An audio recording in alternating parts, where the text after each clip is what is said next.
At 10:55 a.m. on June 4, 1942, the Imperial Japanese aircraft carrier Hiryu began launching an airstrike. Hiryu was the only Japanese carrier left untouched by the U.S. Navy's successful morning attack, which resulted in the loss of 3 Japanese carriers. Eager for revenge, 42 Japanese aviators climbed into their cockpits and roared into the air. Lieutenant Michio Kobayashi commanded Hiryu's airstrike. After an hour's worth of flying, Kobayashi's airstrike found its prey.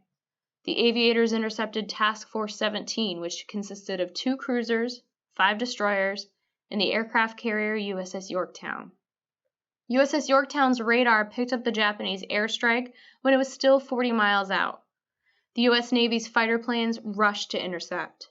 20 F-4F Wildcats charged in at Kobayashi's planes. In a few short minutes, the Wildcat pilots shot down 3 Japanese fighters and 11 dive bombers. Lieutenant Kobayashi was among those killed. 7 Japanese dive bombers made it through the American fighter screen. At 12:11, they began diving on USS Yorktown. From their battle stations inside their anti-aircraft gun tubs on the sides of the flight decks, Yorktown sailors went to work, filling the skies with high explosive shells. Just aft of Yorktown's island structure, dozens of anti-aircraft gunners operated the guns on Mount 3 and Mount 4. Together they managed to bring down one plane, but just as that plane disintegrated, its bombs tumbled away from the undercarriage and landed right on top of the anti-aircraft gunners. Lieutenant John Lorenz was 23 years old. He commanded Gun Mount No. 3, right in the path of the bomb. Lorenz remembered the grisly scene that followed. The sky was turning black from anti-aircraft fire, but on they came. I glanced over my crews. It was to be our last fight together, but none of us realized it. I saw those faces, which I had seen so many times behind the battery. They were grim and determined. Moments passed, then I heard the word. Diving attack, starboard beam. Yes, they were coming straight for us, right out of the cloud. From then on, it was smoke, flame, and tracer bullets. The explosive bullets were blowing our enemy apart. The Japanese bomb came loose from the plane. It fell towards us. The plane that dropped the bomb was gone, so we merely shifted our fire to the next plane. We continued firing. Then the bomb hit. I don't remember much for the next few seconds. I was stunned, dazed, and knocked down. I found myself back up against the splinter shield, my legs tangled beneath me, my helmet and pistol knocked off, and my clothes torn open. It seemed that fire was all around me, and the smoke made things worse. Finally, I was able to regain my senses and stood up. The gun had ceased firing, but I heard others faintly. My ears were ringing. The sight that met my eyes was appalling. The complete gun crew was down. It seemed strange and unbelievable to see them in a heap like this. I had never expected to see them that way. One sailor was lying on top the rest, badly hit. I didn't want to know who he was.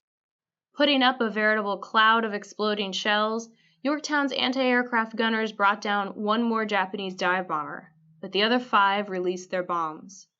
Yorktown suffered 2 more hits. The second bomb pierced the flight deck, exploding inside the stack and rupturing several boilers. The third bomb hit the forward elevator and exploded on the 4th deck, flooding the carrier's magazines. By 12:40, Yorktown was dead in the water. Yorktown's repair crews worked quickly, patching the holes in the flight deck and bringing 3 boilers back online. By 1:30, the carrier was underway again, cruising at 20 knots. But at 1:55, repairs suddenly ceased. The carrier's radar picked up a second Japanese airstrike. The 1MC blared, "Stand by for air attack." 2 cruisers and 2 destroyers from another task force rushed to Yorktown's defense. But it wasn't enough. 6 Japanese fighter planes and 10 Japanese torpedo bombers burst out of the clouds, attacking Yorktown from the north. U.S. fighter pilots shot down 5 Japanese torpedo planes and 2 fighters, but 7 torpedoes were aimed at Yorktown. At 2:35, 2 torpedoes struck Yorktown's port side, creating a massive hole in the hull. The generators fizzled out, the lights went dark, and the ship tilted by 26 degrees. At 2:55 p.m., Yorktown's captain, Elliot Buckmaster, ordered abandon ship. Lieutenant Joseph Page Pollard was a 28-year-old medical officer on board USS Yorktown. When word of the impending evacuation spread, he worried about what might happen to the men wounded by the dive bomber attack. I knew we were completely helpless, but did not want to admit it. Just then, word came over the speaker. "Prepare to abandon ship." I was dumbfounded. It was incomprehensible. A man lying beside me with 1 foot shot away and a severe chest wound turned to me and asked, "What does this mean for us?" and turned his head away. He knew that he would have no chance in the water. We listed more and more to port until it was impossible to stand on the slick deck. We searched frantically for life preservers for the wounded, taking some from the dead. Our stretchers had gone below to the sick bay, and we had difficulty finding enough for our wounded. All who could possibly walk did so. I went up on the flight deck and walked along the starboard edge, being very careful not to slip and slide the width of the ship and off the port side. The ship rolled slowly with the swells. I thought a big wave might capsize her. A bulkhead giving way below might also let her go over. Our list was about 30 degrees.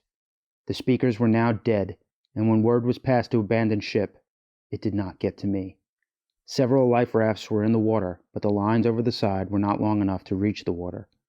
Lieutenant Wilson and I tied some lines together and lowered some wounded. Meanwhile, the sick bay wounded were being lowered from the hangar deck. One by one, 2,280 surviving sailors climbed down the slippery ropes and into the water. Under their own power, they paddled their way to nearby escort ships. For the next 2 hours, the destroyers from Task Force 17 began pulling men from the water. It didn't take long before they became dangerously cramped. USS Benham, for instance, saved 725 men.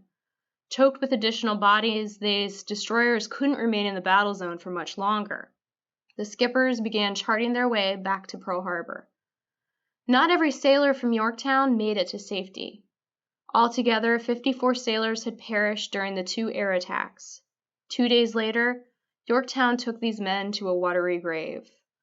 On the morning of June 6th, as Yorktown was being towed back to Pearl Harbor, a Japanese submarine, I-168, found the damaged carrier and fired a spread of 4 torpedoes.